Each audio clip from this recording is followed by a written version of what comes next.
Hey everyone, Death Grip here. Welcome back to Death Grip Builds channel. And today I'm going to be building a PC themed after one of my favorite video games that's come out in the past probably decade, and that's Expedition 33. If you guys have played this game, you're probably right there with me, but it's just a really good game, and I enjoyed it way more than I thought I was going to, specifically because I don't really like turn-based games for the most part, but it was a pleasant surprise. So if you haven't played the game, definitely go play it. I want to go ahead and go over the parts real quick. And front and center, we've got the RX 7900 XTX. This is the Hellhound model from Power Color, and I went ahead and customized it before this, so you'll get to see some of that. But that's why it's sitting here customized. And then to pair with that, we've got the Ryzen 7 7800X3D, and that's just going to be a beautiful pairing. Two super powerful components from AMD. And to cool the CPU, I picked up this black and gold cooler from ID Cooling, and it's the Frozen A620 GDL. So it's a dual tower cooler, should be plenty capable of handling the heat pumped out by the 7800X3D. And then for the motherboard, I went with this Gigabyte B850 Gaming X Wi-Fi, and I picked this one up because it was on sale on Amazon. I think with the tax and shipping, it was like $140, which is a pretty great deal for a B850 motherboard. So if it's still on sale, don't know if it is. The link will be in the description, but check it out, see if it's on sale. If so, snag it. Then for the fans, I went with these Asia Horse fans. They're kind of like Lian Li copycat type fans, and they're just going to look really clean to build without breaking the bank. For RAM, I got DDR5, and it's 6000 megahertz CL30 from T-Force. It's just black RAM. I didn't want to go RGB with it because I didn't want to draw too much attention away from the cooler. And also, I think there's a high likelihood that the cooler would block it anyways. So I kind of needed some more low profile type RAM. And then for SSD, I got a 2 terabyte M.2 Samsung 990 Pro.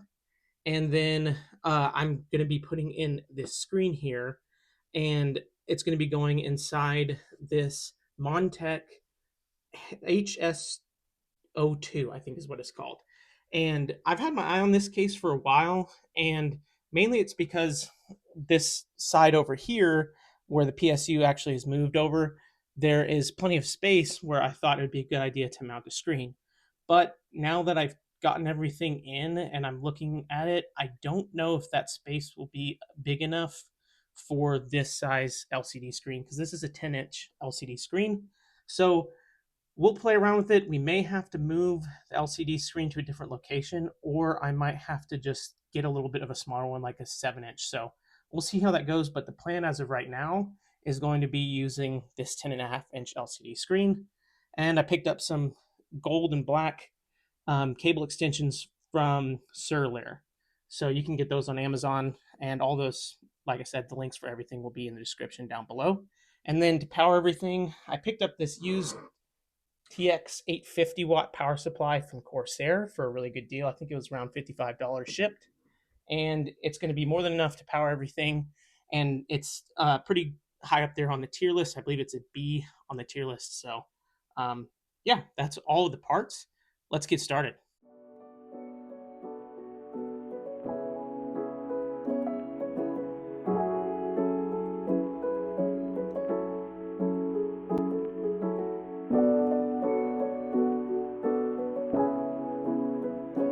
I did a much better job this time of actually recording me customizing different parts compared to the last builds that I've done.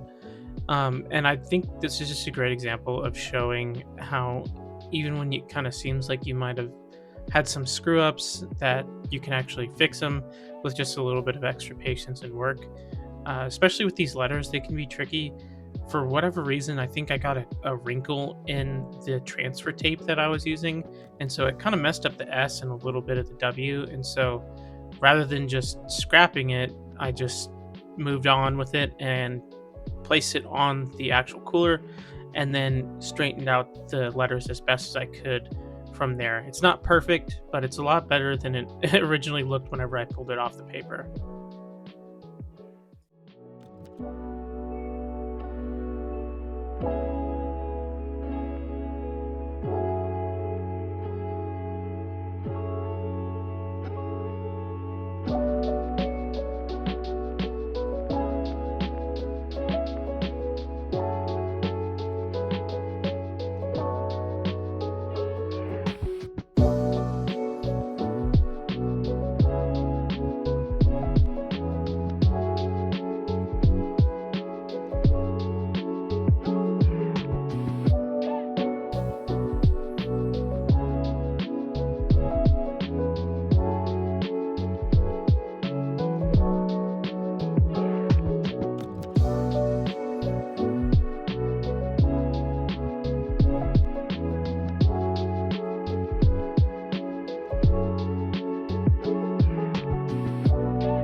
Throughout the rest of the video, you'll hear me give a lot of feedback on this HSO2 case, and there's a lot of great features about it, but a couple of drawbacks that were a little bit of annoying ones.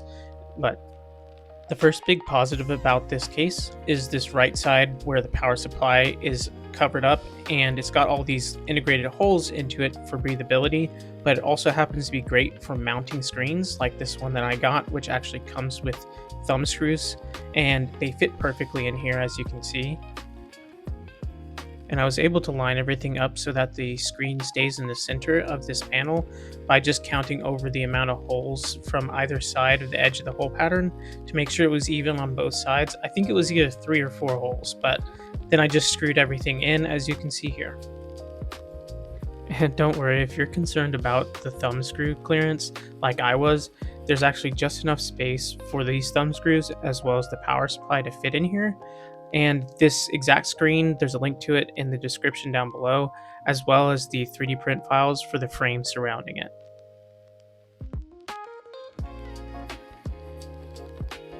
Here you'll see me installing the power supply, and after getting the right angle, I got it fit up in there snugly, and it held in place until I got all the screws screwed in, and then I was able to plug in the cable into the back.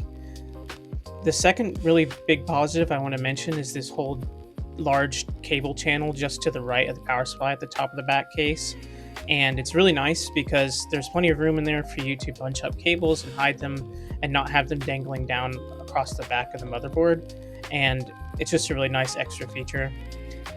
Montech, with my experience with their cases, namely the King 95, there's always been plenty of room for cables in the back, and this one has plenty of room up top. However, there's a little bit of a tight space down at the rest of the area. I think just because the slimness of the case overall compared to the King 95. The King 95 is a very deep case, so there's plenty of extra room there, and I think I wouldn't have had an issue if I didn't have a non-modular power supply. So this particular power supply came with a ton of extra cables. Funnily enough, it did not come with 2 CPU cables, so this second one here is just, this cable extension is just basically serving aesthetic purposes. It's not actually being used right now, so that is a bit unfortunate, but there were a ton of extra like SATA and peripheral cables and stuff like that that you can kind of see me throughout this process struggle to figure out exactly where to put them. And so that is kind of a little bit of a negative, is that there wasn't quite as much depth for me to, find places to shove these cables, but I was able to figure it out in the end, and I'm really glad that they included all these Velcro ties, so that way, whoever ends up purchasing this PC is able to come back and change around things if they wanted to in the future without having to cut a bunch of zip ties. So them including these Velcros is another huge plus.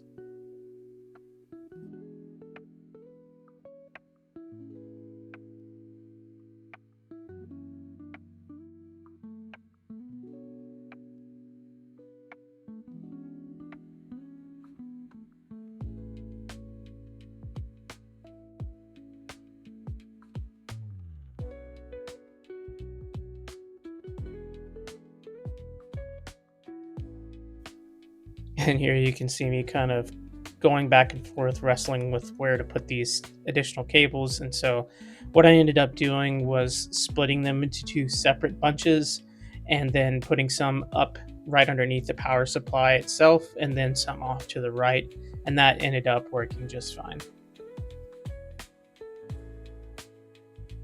The next minor complaint I had was with the space for the fans to install in at both the top and the bottom of the case.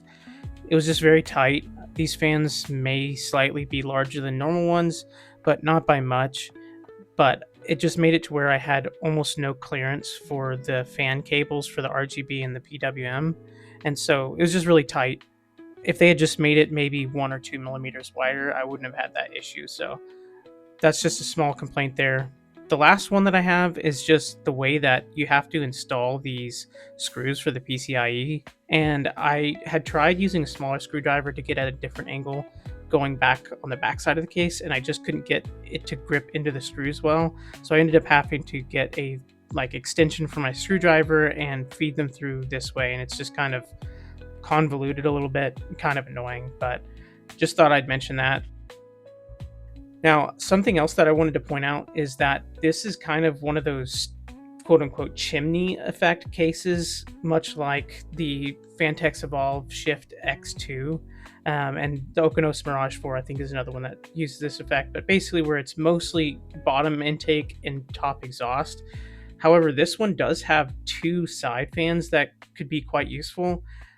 I wasn't able to use those as intake on this one simply because the CPU cooler, the way that it's set up, if I had tried to make those intake, it would be directly fighting with the exhausting air coming out of the CPU cooler. So if you're running a liquid cooler, you could actually run those side fans as intake, and then you'd have 5 intake fans for a ton of positive pressure, and then 3 exhaust. So you get tons of fresh air to the GPU, and then 2 fans pulling in fresh air that would get sucked straight up into the radiator for the CPU cooler. So that's a possible configuration if you'd like to explore that. I also just wanted to mention that I did not video myself customizing the 3D printed barrier breaker sword, as well as the little corner caps for each of the fans at the top and bottom, as well as the monolith statue. I painted them all by hand with paint pen, but I just was doing it really late at night and didn't want to go through the hassle of setting up the filming equipment and just making sure that I was getting everything in the shot right and all that. It was just too much of a pain for how late it was, so I skipped that. But you'll get to see up close shots of the final product in the B-roll. Last big positive of this case is the included adjustable GPU support bracket, and I had trouble with the arm actually touching the fan hub, and so I just added this little piece of double-sided sticky foam and got it to work just fine. If you're interested in buying this PC, I will have a link to the Jawa.gg listing down below. Or if you'd like to buy directly from me, we can work out something through PayPal and I can knock some money off the price since I'm not having to give some of my cut to Jawa. So let me know if you'd be interested in that. And as long as you live within the continental United States, I can ship it to you. Anyways, thank you guys for watching, and I really hope you enjoyed it.